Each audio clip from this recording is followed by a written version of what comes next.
రాష్ట్రంలో రైతు రుణమాఫీపై కాంగ్రెస్ సర్కార్ మోసం చేసిందని, రైతులకు సంపూర్ణ రుణమాఫీ కాలేదంటూ బీఆర్ఎస్ ఆందోళన బాటపట్టింది. ఇలా రుణమాఫీ విషయంలో కూడా ఏం చేసిండ్రు?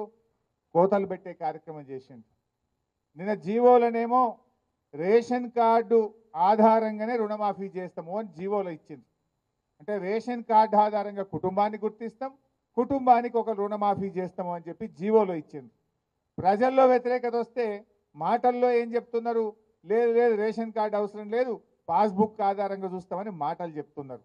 రేవంత్ రెడ్డి రైతులకు చేసిన మోసంపై BRS working president KTR, Rahul AICC అధ్యక్షుడు ఖర్గేలకు లేఖలు కూడా రాశారు.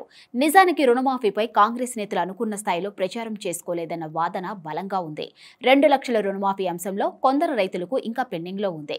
కారణం 2 లక్షలకు పైబడి ఇంకా అధిక మొత్తం ఉంటే ఈ అధిక మొత్తాన్ని రైతులు బ్యాంకులకు చెల్లిస్తే 2 లక్షలు మాఫీ అవుతుంది. ఈ నిబంధన కారణంగా చాలా మంది రైతులు మిగిలిన మొత్తాన్ని చెల్లించేందుకు సమయం తీసుకుంటున్నారు. ఇక మొదటి 2 విడతలతో పోలిస్తే 3వ విడతలో ఈ నిబంధనలతోనే చాలా మందికి ఇంకా అధికారికంగా మాఫీ కాలేదు. మీరు ఇప్పుడు చెల్లిస్తే అప్పుడు మాఫీ అవుతుంది. రైతులు ఆందోళన చెందవద్దని అధికారులు చెప్తున్నా ఇష్యూ రాజకీయ రంగు పులుముకోవడంతో ప్రతి సవాళ్లు కొనసాగుతున్నాయి. అయితే రాహుల్ గాంధీకి రాసిన లేఖపై ఆయన ఈ నెలాఖరులో ఏర్పాటు చేయబోయే వరంగల్ బహిరంగ సభ ద్వారా కౌంటర్ ఇచ్చే అవకాశం కనిపిస్తుంది. మీరు 5 సంవత్సరాలు కాలయాపన చేసి రైతుకు రుణమాఫీ చేయలేదు, కానీ మా కాంగ్రెస్ సర్కార్ చెప్పిన విధంగా చేసి చూపింది. మీకు మాకు తేడా ఇదే.